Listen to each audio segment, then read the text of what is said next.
Assalamualaikum warahmatullahi wabarakatuh. Perkenalkan, saya Halawatu Sifa, NIM 2019-301-0051 dari TEM 19B, dan rekan saya Kiki Rahmadani, NIM 2019-301-003. Nah, di sini kita akan menjelaskan tentang X-ray mobile dan X-ray konvensional. Yang pertama kita akan menjelaskan tentang X-ray konvensional dulu. Ya, kepada Saudari Kiki, silakan menjelaskan. Nah, di sini next X-ray konvensional. Nah, sebelum kita menjelaskan lebih dalam, saya ingin memberitahu sejarah sinar X. Nah, sinar X ini ditemukan oleh W.C. Roentgen pada tahun 1895. Nah, ini merupakan salah satu bentuk dari radiasi elektromagnetik dengan panjang gelombang berkisaran 10 nanometer hingga 100 pikometer. Nah, sinar X-ray ini merupakan bentuk dari radiasi ion dan dapat berbahaya jika tidak menggunakan pengaman. Next.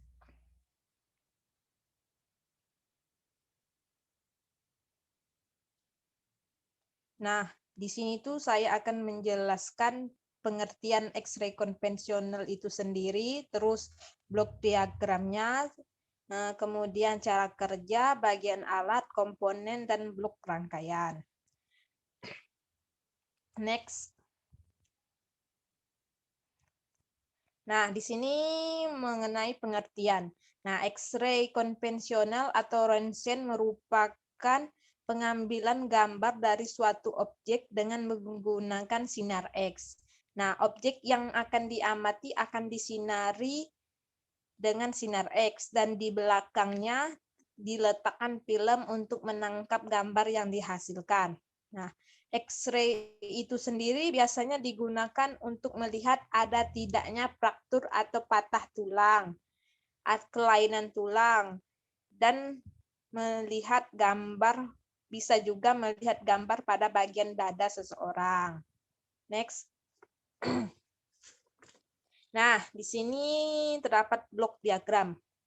Nah, di blok diagram ini terdapat power supply yang untuk mendistribusikan tegangan kepada rangkaian timer, waktu berapa banyak waktu yang kita gunakan dalam expose, terus rangkaian HTT. Nah, terus ada kemudian rangkaian X-ray tube. Nah, dari power supply juga itu mengalir ke rangkaian pemanas filamen. Nah, di sini tuh ada prinsip kerjanya. Nah, urutannya tuh dari proses terjadinya sinar X, yaitu katoda filamen dipanaskan sampai menyala. Nah, dengan mengalirkan listrik yang berasal dari transformator karena panas elektron dari katoda terlepas. Nah, sewaktu dihubungkan dengan transformator tegangan tinggi, elektron-elektron akan dipercepat gerakannya menuju anoda dan dipusatkan ke alat pemusat. Nah, filamen dibuat relatif negatif terhadap sasaran atau target dengan memilih potensial tinggi. Nah, awan-awan elektron mendadak dihentikan pada sasaran atau target sehingga terbentuk panas lebih dari 99% dan sinar X kurang dari 1%. Nah, sinar X sendiri itu memiliki pelindung timah akan mencegah keluarnya sinar X dari tabung. Nah, sehingga sinar X yang terbentuk hanya dapat keluar melalui jendela. Nah, panas yang tinggi pada sasaran atau target akibat benturan elektron ditiadakan oleh radiator pendingin. Nah, jumlah sinar X yang dilepas setiap waktu dapat dilihat pada alat pengukur miliampere. Nah, sedangkan jangka waktu pemotretan dikendalikan oleh alat pengukur waktu. Next. Nah, di sini tuh terdapat rangkaian X-ray secara keseluruhan. Nah, di rangkaian X-ray ini terbagi menjadi next. rangkaian power supply. Nah, di sini kan ada rangkaian power supply nih. Ini berfungsi untuk mendistribusikan tegangan pada seluruh rangkaian pesawat sesuai yang dibutuhkan oleh masing-masing rangkaian. Nah, di rangkaian ini tuh terbagi menjadi 9 bagian. Yang pertama itu saklar atau switch. Nah, ini berfungsi untuk menghubungkan power supply listrik PLN dengan pesawat ronsen. Nah, terus yang kedua ada fuse atau spring. Nah, berfungsi sebagai pengaman. Nah, yang ketiga voltage regulator. Nah, itu untuk memilih tegangan PLN tergantung dengan pesawat yang digunakan dan negara mana. Itu biasanya kalau di Indonesia menggunakan 220 volt AC. Nah, terus yang keempat voltage indikator. Nah, itu untuk mengetahui apakah tegangan PLN mengalami kenaikan atau penurunan. Terus yang kelima voltage kompensator. Nah, di voltage kompensator ini berfungsi untuk mengkompensasi nilai tegangan yang diperlukan pesawat jika terjadi penurunan kenaikan pada suplai listrik. Jika tegangan naik nih, kita harus menambah jumlah lilitan primer dengan memutar selektor kompensator. Nah, jika ketika tegangan turun, kita harus mengurangi jumlah lilitan primer dengan memutar selektor voltage kompensator, sehingga diperoleh perbandingan transformasi antara tegangan dan jumlah lilitan primer dengan tegangan dan jumlah lilitan sekunder adalah tetap. Terus ada line resistansi. Nah, itu berfungsi untuk mencocokkan tahanan pengkabelan dengan tahanan yang dibutuhkan pesawat. Terus ada autotrafo. Nah, di autotrafo ini berfungsi untuk memindahkan daya listrik dari satu rangkaian ke rangkaian lain dengan cara menaikkan atau menurunkan tegangan keseluruhan pesawat. Nah, autotrafo ini adalah transformator yang kumparan primer dan sekundernya menjadi satu dalam satu core. Terus ada KP selektor mayor. Nah, di KP selektor mayor itu berfungsi untuk memilih tegangan dengan besar beda potensial antara anoda dan katoda itu 10 kilovolt. Nah, sedangkan untuk KP selektor minor itu dia tuh selisihnya 1 kilovolt. Next. Nah, di sini terdapat rangkaian filamen. Nah, rangkaian filamen ini berfungsi untuk memberikan catu daya dan mengatur besar arus pemanas filamen agar terjadinya thermionic emission bisa dikendalikan sehingga jumlah elektron-elektron bebas yang dihasilkan pada filamen tabung ronsen bisa dikontrol. Nah, di rangkaian filamen itu terbagi lagi menjadi 7, yaitu ada rangkaian stabilisator tegangan. Nah, rangkaian stabilisator tegangan itu berfungsi untuk menstabilkan tegangan untuk rangkaian pemanas filamen, sehingga pengaruh fluktuasi tegangan PLN tidak mengakibatkan kerusakan yang signifikan pada filamen tabung ronsen. Nah, yang kedua ada Space Change Compensator, SSC. Nah, ini berfungsi untuk mengkompensasi nilai arus tabung agar sesuai dengan yang dipilih meskipun terjadi perubahan tegangan tinggi pada tabung ronsen. Nah, terus ada MA control. Nah, di MA control ini biasanya berfungsi untuk mengatur arus pemanas filamen yang kemudian akan digunakan sebagai penentu besarnya arus tabung yang digunakan. Terus ada standby resistor, SBR. Nah, ini tuh biasanya berfungsi untuk memberikan pemanasan awal pada filamen tabung ronsen agar terjadi preheating sebelum ekspos berlangsung sehingga filamen tabung ronsen lebih awet. Nah, biasanya itu cara kerjanya itu dengan pada saat main switch on, filamen tabung ronsen langsung mendapatkan tegangan dari transformator filamen, tetapi melewati standby resistan, sehingga tegangannya mengalir bukan tegangan normal.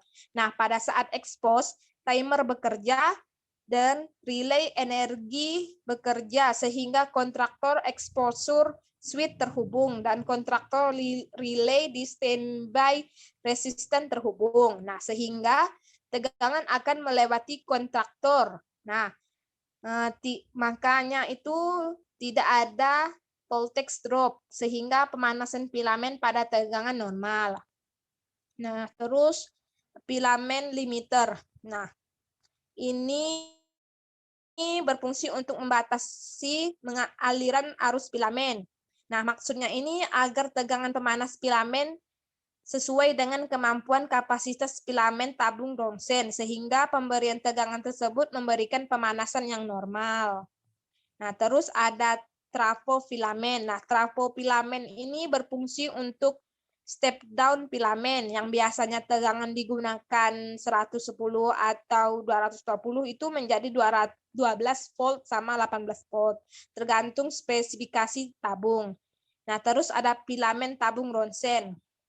Nah, ini berfungsi sebagai sumber elektron dan juga sebagai katoda. Next.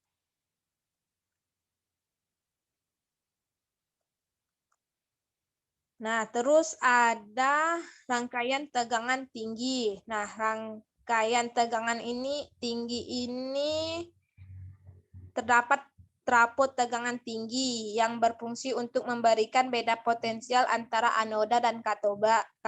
Nah, di mana anoda selalu mendapatkan polaritas plus dan katoda mendapatkan polaritas minus. Nah, agar elektron-elektron bebas yang ada di sekitar katoda dapat ditarik ke anoda. Next. Nah, rangkaian tabung ronsen. Nah, di rangkaian tabung ronsen ini merupakan sebuah tabung diode, yaitu tabung vakum yang terdiri dari dua elektrode, yaitu anoda dan katode. Nah, ini tuh merupakan tempat berlangsung terjadinya sinar X. Nah, sinar X tabung itu terbagi menjadi dua lagi, yaitu pesawat dengan satu X-ray tube operable untuk pemotretan tunggal disebut pesawat ronsen satu examination. Nah, terus yang kedua tuh ada pesawat ronsen yang memiliki X-ray tube operable dan undertable disebut two examination. Next.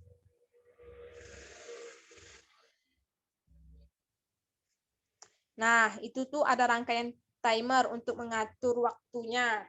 Nah, di rangkaian timer ini terbagi menjadi 3, yaitu mekanik, elektronik, dan timer otomatik. Next. Nah, di bagian X-ray. Nah, di X-ray bagian mesin X-ray ini terdapat X-ray tube, tempat berlangsungnya X-ray. Terus ada Windows atau pengatur kolimator, terus ada table sama stand up kaset. Nah, di bagian mesin ini biasanya berfungsi untuk mengambil gambar foto sinar X. Nah, sinar X ini bisa menembus manusia, tetapi diserap oleh bagian yang lebih padat seperti tulang. Nah, gambar foto sinar X digunakan untuk melihat kecacatan tulang, mendeteksi tulang yang patah atau memperlihatkan keadaan organ-organ dalam tubuh. Nah, di situ kan ada meja nih. Meja ini untuk tempat pasien yang akan diperiksa. Terus ada kaset. Nah, kaset ini berfungsi untuk melindungi film dari pengaruh cahaya. Terus melindungi IS dari tekanan-tekanan mekanis. Terus yang menjaga agar kontak antar film dengan share screen tetap rata. Terus ada X-ray film maker. Nah, ini tuh berfungsi sebagai penanda. Next. Yang keempat nih, apron proteksi tubuh. Digunakan untuk pemeriksaan radiografi atau fluoroskopi dengan tabung sinar X. Nah, itu tebalnya tuh kurang lebih 0,5 mm, lempengan PB, timbal. Nah, terus ada illuminator. Illuminator ini digunakan untuk memvisualisasikan dan membaca hasil foto. Nah, terus ada dinding portable. Nah, di dinding portable ini berguna untuk melindungi operator dari radiasi sinar X itu sendiri, kan karena radiasi sinar X itu kan berbahaya. Terus ada proteksi, sarung tangan proteksi. Nah, itu digunakan untuk melindungi jari-jari dan pergelangan tangan. Nah, sekian yang dapat. Selanjutnya kita akan menjelaskan tentang X-ray mobile. Jadi pada X-ray mobile ini kita akan menjelaskan tentang pengertian, cara kerjanya, terus kita akan menjelaskan tentang blok diagramnya, beserta bagian-bagian alatnya. Nah, yang pertama kita akan menjelaskan tentang pengertian. Nah, X-ray mobile sendiri itu berfungsi untuk mendiagnosa penyakit pada organ tubuh bagian dalam dengan bantuan sinar X dengan pembangkit tegangan tinggi. Nah, pembangkit tegangan tinggi ini merupakan pengisian muatan pada kondensator. Kondensator itu gunanya untuk menyimpan muatan listrik. Jadi, X-ray ini bisa dioperasikan oleh baterai gitu. Nah, ini digunakan untuk tindakan radiografi dari satu ruangan ke ruangan lainnya karena dia bersifat portable. Yang kedua ada cara kerjanya. Nah, cara kerjanya X-ray mobile ini ketika X-ray dilakukan, mesin akan mengirimkan gelombang radiasi elektromagnetik secara singkat ke tubuh untuk memindai kondisi tubuh bagian dalam pasien sehingga radiasi yang diserap oleh masing-masing bagian tubuh akan berbeda-beda juga hasilnya. Nah, hasilnya itu menampakkan perbedaan. Perbedaannya ada 3. Yang pertama, jika mengenai logam atau bagian tubuh yang padat seperti tulang, itu sebagian partikelnya akan terblokir, maka hasilnya akan tampak berwarna putih.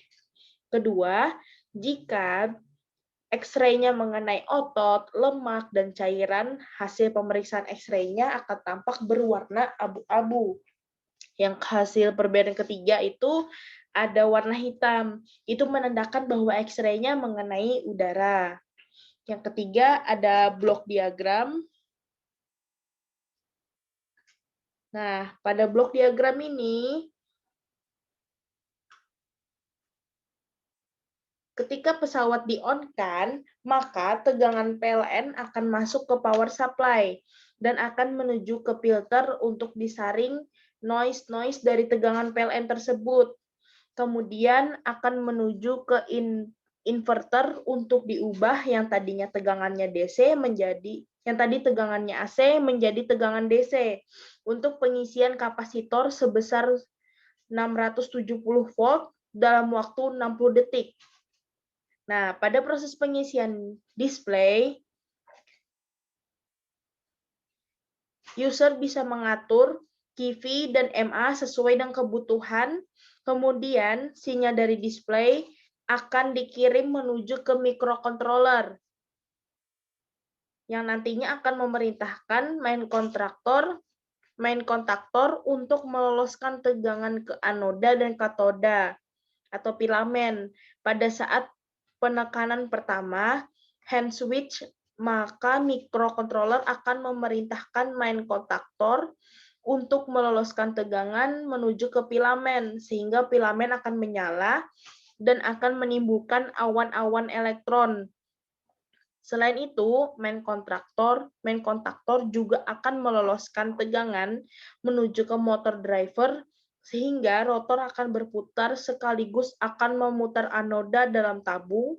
Setelah filamen dan rotating anoda bekerja, maka mikro akan mengirimkan sinyal untuk ditampilkan di display untuk memberi isyarat bahwa penekanan hand switch kedua sudah dapat dilakukan.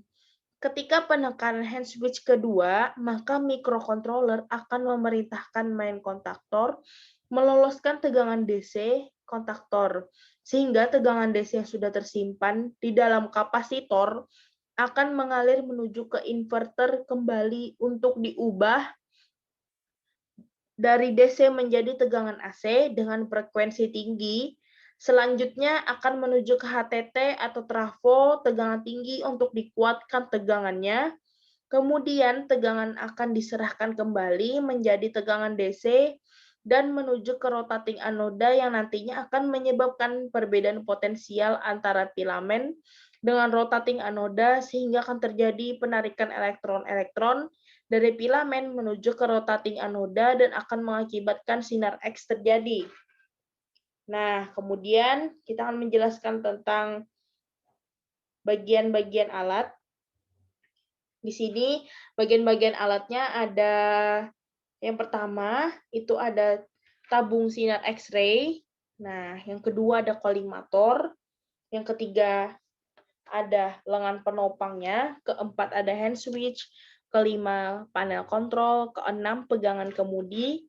Ketujuh box kaset. Dan kedelapan generator tegangan tingginya. Yang pertama ada hand switch, itu tombol untuk preparation dan expose alat setelah men-setting QV, MA, waktu, fokus, baki, automatic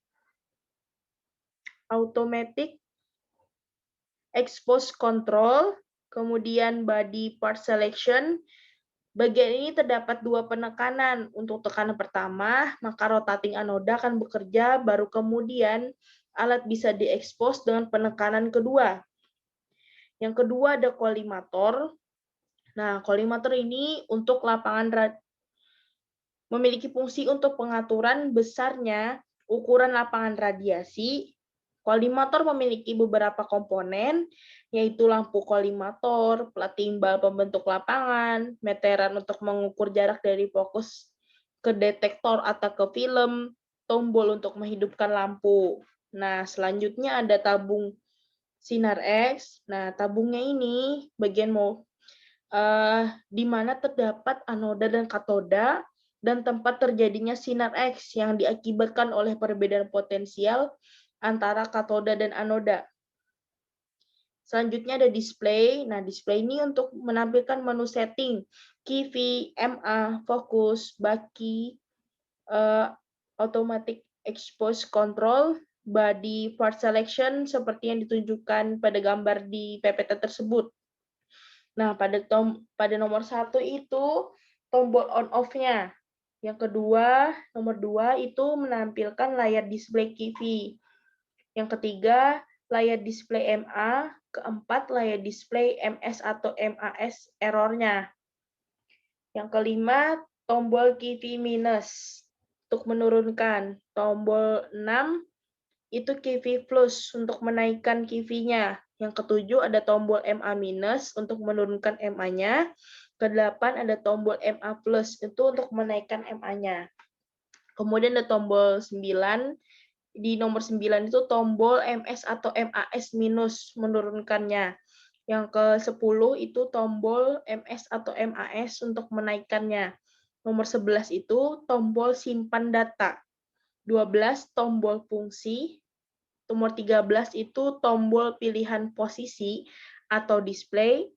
14 tombol pilihan tabung tidak dipakai. Nomor 15 tombol pilihan fokus. 16 tombol pilihan filter. Nomor 17 tombol automatic expose control aktif atau mati. 18 itu tombol pilihan posisi automatic expose control-nya. Nomor 19 tombol expose-nya. Nah, kemudian ada generator. Generator sendiri adalah bagian terpenting dari alat mobil X-ray yang mempunyai fungsi untuk memberikan suplai tegangan untuk tabung anoda dan juga tabung katoda, sehingga bisa terjadinya proses pembentukan sinar X. Nah, jadi perbedaan antara X-ray konvensional dan X-ray mobile ini, kalau X-ray konvensional itu alatnya bersifat panen, dia nggak bisa dipindah-pindahkan. Kalau X-ray mobile, dia bisa dipindah-pindahkan dari ruangan satu ke ruangan lainnya. Nah, demikian presentasi kelompok kami mengenai X-ray konvensional dan X-ray mobile. Nah, kurang lebihnya mohon maaf. Wassalamualaikum warahmatullahi wabarakatuh. Jangan lupa Waalaikumsalam like dan warahmatullahi subscribe. wabarakatuh.